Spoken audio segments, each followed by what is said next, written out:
I don't know if London could take any more, but there's a fire early this morning in West London, a building that was built back in 1974. Last time I heard, they said a number of people dead and many, many injured. 50 we saw that it doesn't seem to be any terrorist attack or anything like that. It seems like it was really just an accident, but it was 1 a.m., so everyone was asleep. We don't have full numbers yet, but thus far the numbers that we had were 6 dead, 6 and it just said many injured. Grenfell Tower, I think. It says recently renovated. It's a 24-story building and home to 500 people. And we were told just before 1 o'clock in the morning the fire broke out. And I saw it on social media, and it's an incredible look, folks. Totally engulfed the entire building, and now they're concerned that the building might actually come down because I don't know if we're going to see the building in that is one. So bad that they're worried about it collapsing. Yeah, but it's 120 apartments. Look at that. Look at that.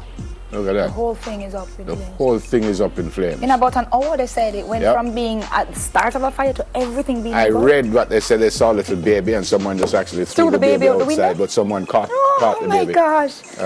Because, as I said, it's 1 o'clock in the morning, so you're fast asleep and you get up and look at that gentleman. See that gentleman right there? Oh my gosh. Incredible. Mercy.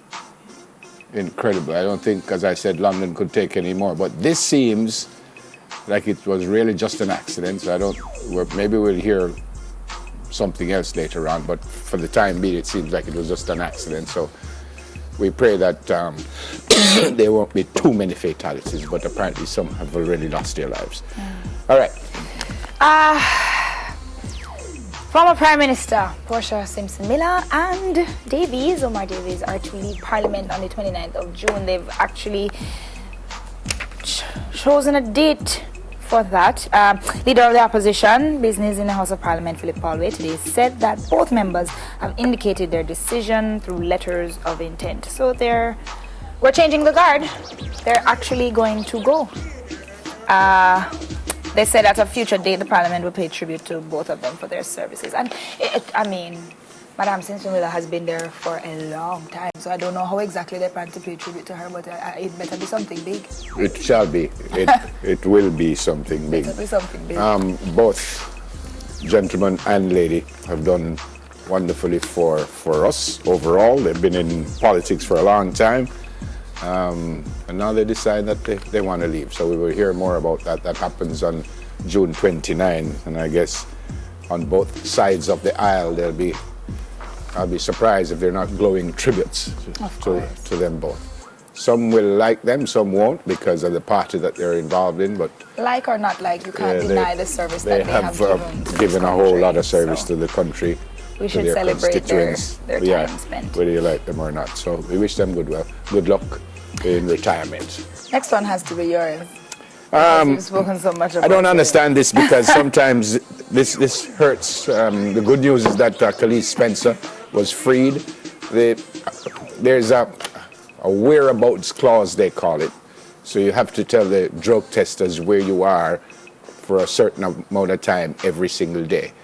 And apparently they went to do a test and they are saying that she refused to do the test.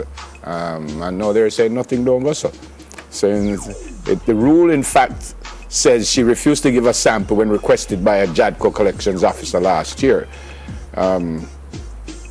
But apparently the deciding factor to let her go was that the athlete was properly notified as to the anti-doping violation and the non-compliance.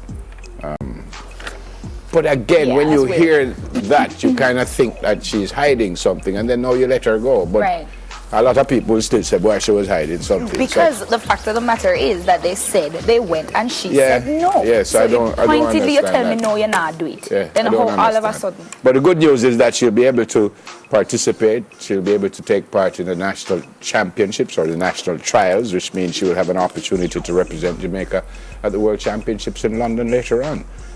So that's great news, and again, we wish her good luck. She's an outstanding athlete, and we wish her good luck. Of course. What's the last one? The GOAT is on to football. Yes, he's going to play soccer. In a video game. Not actually like I thought when I first read this. He is going to star in the Pro Evolution Soccer video game. For those who pre-ordered the video game, they'll get it early. In a tweet, he said that he was happy to announce his debut as a footballer in PES 2018. And you know, that's one of the most popular games these days. So, you know, everybody looking forward to have the great Usain play some ball for them. Yep. Look at that. He's a left footer like myself. Yeah, he's a very good player. No, he's a very good player. You think he's gonna do something like this? You know, like how MJ, as I said, went and did some baseball, and think he might do something like this? He's supposed to be having a training week with Borussia Dortmund. He's a Manchester United supporter. Yeah. It'd be great to see him playing. I think that would be so amazing. Well, look at that! I That's just so tell cool. him, say, you're ready. Stand up at half line. I run go. And I just kick it past everybody. And you run go with it. Yes! Just like that. Just like that. Perfect. Well, remember come up with another one. No, that is a football. That is a track one. So come up with a new one? A football one. I like it. I think it goes. World across best. the board. Wish you good luck, sir.